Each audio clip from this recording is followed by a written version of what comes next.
Well, we are in South Carolina. I said goodbye this morning pretty bright and early to my mom at the airport. She was headed back to Western Canada, Vancouver Island, and we got to come down to Greenville yesterday to bring her to, I think it's called the Greenville Spartanburg Airport. And so we took a little extra time, the kids and I, today.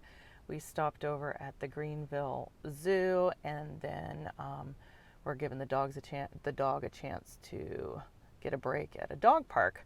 So my kids are running around behind me, and we were just making a stop on our way back to Eastern Tennessee, and we are stopped in a little spot called Traveler's Rest.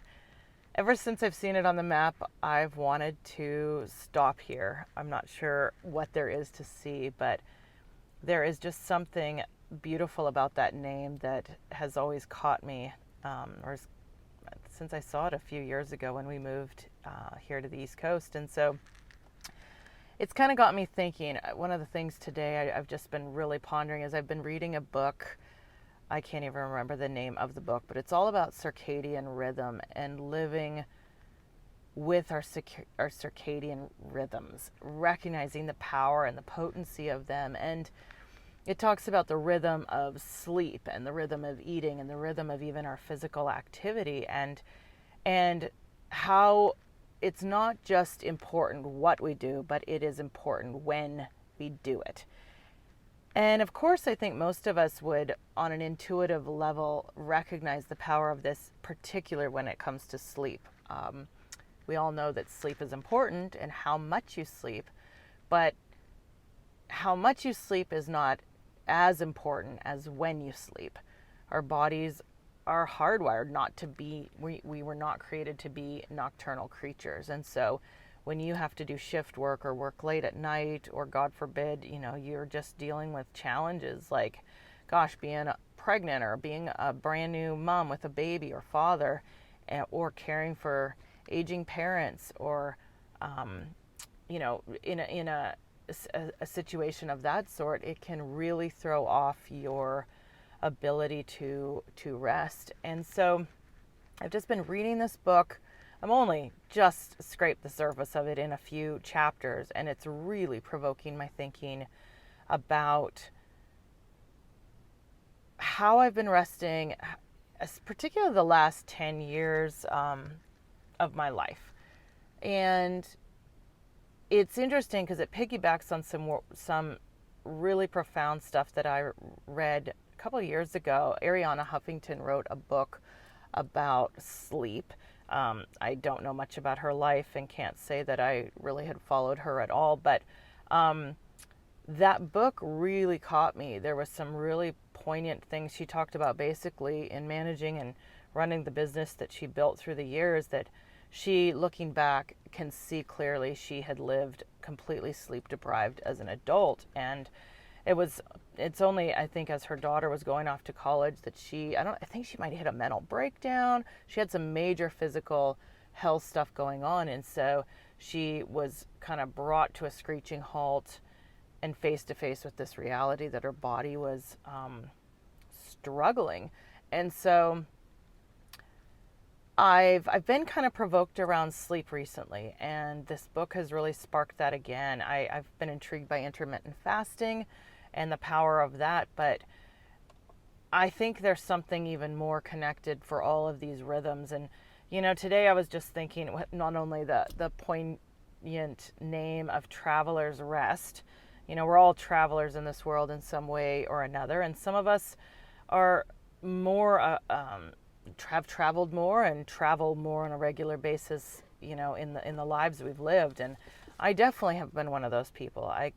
Gosh, aside from growing up in northern British Columbia, I've lived in Alaska, California, Arizona, Oregon, and now we've moved to Eastern Tennessee. And so just, 5 states, I think, in my adult years. And for all the traveling that I did in my 20s extensively, like, I just remember just the incredible gift that it was, and the beauty of and the adventure of it. But adventure is also stressful. And so learning to mitigate the stresses that we can in our life is really important.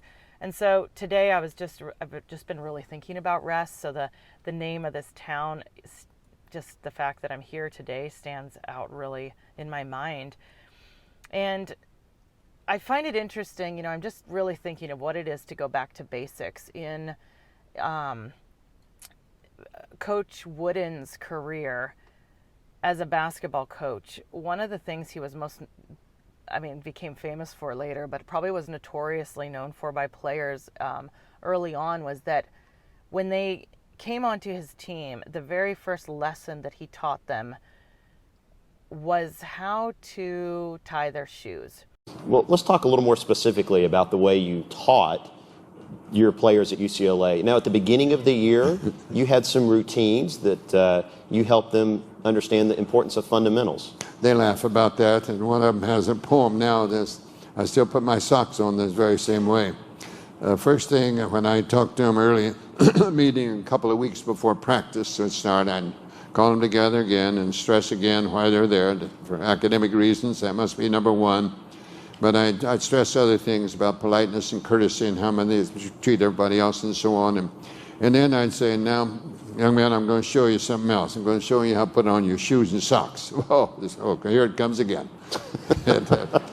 But I'd found out many years before that blisters of your feet surely come around the little toe area and the heel area. And they're usually caused by wrinkles in the socks or shoes that don't fit properly. So I showed them how to put on their socks. I'd take mine, put them so there'd be no wrinkles around the little toe, and pull it up, and then tell them how to open the shoe and lace it tightly. And I found out that most players wore shoes that were maybe a size, or at least a half size larger than they should. I didn't want any slipping, because basketball is quick stops and starts, change direction, change. I didn't want any slipping. That will cause blisters. It's striking that Coach Wooden was famous for teaching players how to tie their shoes. And what does that entail? It means going back to basics. It's about, if you want to win the championship, if you want to play professionally, if you want to be a winner, you have to go back to the basics and do the basics better than anyone else. And when he went back to when he was teaching his lessons about tying his shoes, it wasn't so much just the tying of the shoes. One, it was because you don't want to trip on your shoelaces. But he was teaching the students how to fit socks on their feet so that their socks didn't have any sort of bunch, that they were smooth, completely smooth in their shoe, because if the sock was bunched up, it could cause a blister. And a blister could cause you to lose time on the court, and losing time on the court would affect your performance for the whole season, maybe even your career. And so going back to basics, it wasn't as an insult to his students. It was because he valued them so much that he wanted them to play at their highest level, and he wanted to be able to coach them at their highest level. And so I just really feel that I'm in a season that I need to go back to the basics. I need to find and create some real rhythm in our lives. We've traveled all summer. We had we've been in the process of moving for a couple years, bilocating. Again, there's some adventure in it, but there's other stresses. My mother-in-law passed away about a year ago, and not only do you have grief and all that goes into that and helping support my father-in-law, we were in the middle of a renovation, a cosmetic renovation, but a renovation nonetheless for our home. And so there's just a lot of these little things that for a number of years have just created a certain amount of stress and adventure in our life. And so for me today, I just really feel like I need to push the reset button. I've been feeling this for a little while, but just to come back to being centered and creating rhythm in my life. And I just encourage you to really